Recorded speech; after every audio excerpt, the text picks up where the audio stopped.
Hi friends, welcome to our channel. இன்னைக்கு வந்து கருணைக்கிழங்கு R பிடி கருணைன்னு சொல்லுவாங்க இதுக்கு பேர். இதை பயன்படுத்தி புளிக்குழம்பு நான் எப்படி செய்யறதுன்னு உங்ககிட்ட நான் ஷேர் பண்ணிக்க போகிறேன்.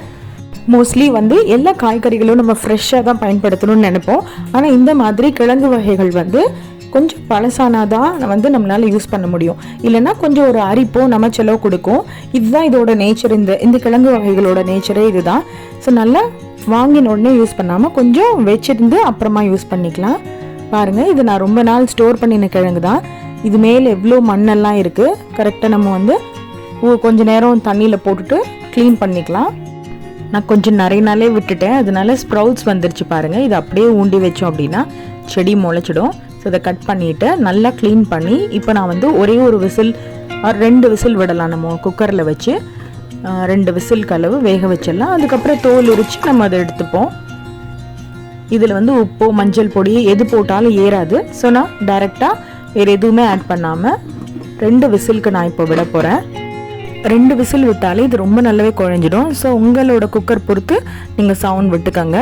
மினிமம் ஒரு சவுண்டே போதும்.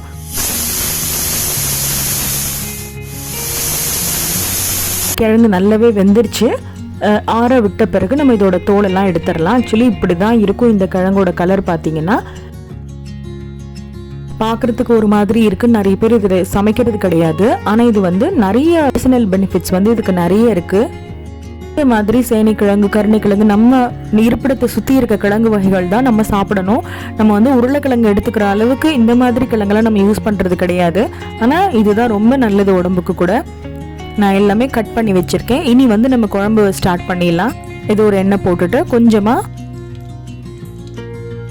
வெந்தயம் ஆட் பண்ணியிருக்கேன். கடுகு சேர்த்துக்கலாம். நல்லா பொரிஞ்ச உடனே 2 வரமிளகாய் கிள்ளி போட்டிருக்கேன். காரத்துக்காக 2 பச்சை மிளகாய்,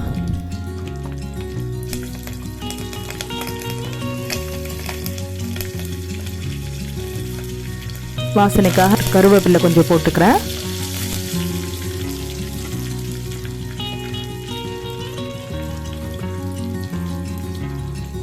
புளிக்குழம்பு அப்படின்னாலே கொஞ்சம் நம்ம பூண்டு கொஞ்சம் காரசாரமாக வச்சா நல்லாயிருக்கும். அதனால ஒரு 5-6 பல்லு பூண்டு வந்து அந்த எண்ணெயிலே வதக்கிக்கோங்க. சின்ன வெங்காயம் போட்டிங்கன்னா நல்லாயிருக்கும். இன்னும் மறுநாள் சாப்பிடும்போது அந்த வெங்காயம் கூட ரொம்ப டேஸ்ட்டாக இருக்கும். ஸோ நான் கொஞ்சம் வெங்காயம் சின்னதாக இருக்கிறதெல்லாம் அப்படியே போட்டுட்டேன். நல்லாயிருக்கும். நீங்கள் புளிக்குழம்பு செய்யும்போது இந்த மாதிரி சின்ன வெங்காயத்தை அப்படியே போட்டு பாருங்கள். இதுக்கு தேவையான புளி எடுத்துக்கலாம், கரைச்சி வச்சுக்கலாம். அது வதங்கிறதுக்குள்ளே புளியை நம்ம கரைச்சி ரெடியாக வச்சுக்கலாம். என்னென்னா வெங்காயம் கொஞ்சம் நல்லாவே வதக்கி விட்டீங்க அப்படின்னா மறுநாள் சாப்பிட்றதுக்கு ரொம்ப நல்லாயிருக்கும்.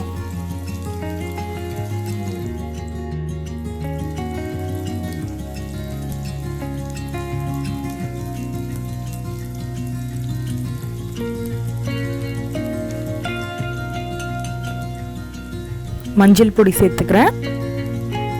எண்ணெயிலே மஞ்சள் பொடி சேர்க்கும் போது ரொம்ப நல்ல வாசனையாக இருக்கும்.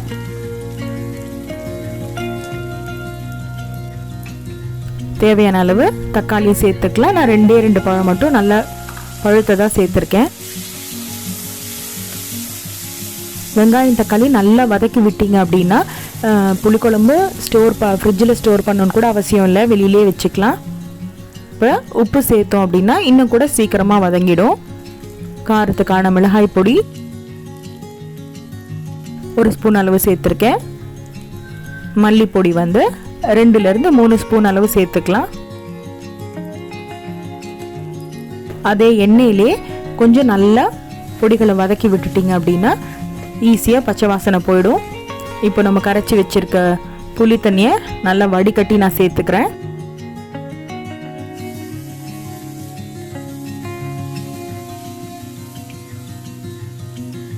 கொஞ்சம் புளி தண்ணி வந்து தாராளமாகவே சேர்த்துக்கலாம்.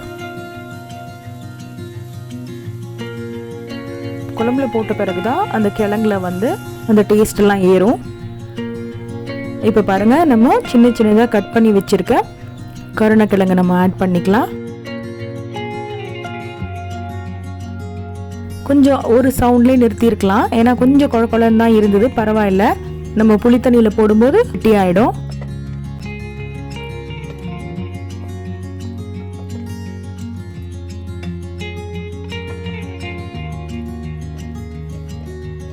நல்லா ஒரு கொதிக்கட்டும். நல்லா ஸ்பைஸியாக சாப்பிடணும்னு நினைக்கிறவங்க இதுக்கு தேங்காய் ஊற்ற தேவையில்லை. நிறைய பேர் சாப்பிடணும் இல்லை ரொம்ப காரமாக சாப்பிட மாட்டோம் அப்படிங்கிறவங்க அரைச்சி ஊற்றலாம் தேங்காய். இன்றைக்கி நான் வந்து தேங்காய் எடுத்திருக்கேன். சின்னதாக ஒரு மூடி தேங்காய் எடுத்திருக்கேன், திருவி வச்சுருக்கேன். இதை நம்ம அரைச்சி இந்த தேங்காய் விழுதி நான் சேர்க்க போகிறேன். ஆனாலும் தேங்காய் ஊற்றாமல் நம்ம சாப்பிட்டாலும் ரொம்ப சூப்பராக இருக்கும். நல்ல காரசாரமாக புளிப்பாக வேணுன்றவங்க இந்த மாதிரி நீங்கள் காரக்குழம்பு ஸ்டைலில் சாப்பிட்டுக்கலாம். காரம் இல்லாமல் சாப்பிட்ணுன்றதுனால நான் தேங்காய் ஊற்றிருக்கேன். நம்ம தேங்காய் ஊற்றினா கூட இவ்வளோ புளி போட்டிருக்கிறதுனால மறுநாள் கூட இந்த குழம்பு ரொம்ப சூப்பராக இருக்கும். ஃப்ரிட்ஜில் எல்லாம் ஸ்டோர் பண்ணணுன்னு கூட அவசியம் இல்லை. ஏற்கனவே கிழங்கு வெந்திருக்கிறதுனால நமக்கு இந்த தேங்காய் அரைச்சி ஊற்றினா ஒரு கொதி மட்டும் வந்தால் போதும்.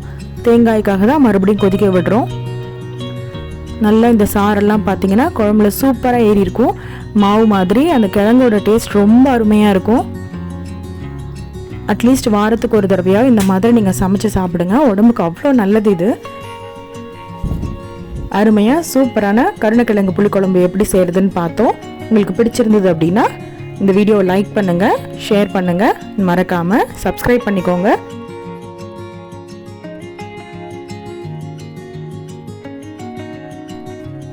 பார்க்குறதுக்கே பாருங்கள் எவ்வளோ சூப்பராக இருக்குது. நாக்கில் எச்சி ஊறுது. உடனே இந்த ரெசிபியை ட்ரை பண்ணி பார்த்துட்டு எப்படி வந்ததுன்னு கமெண்ட் செக்ஷனில் சொல்லுங்கள்.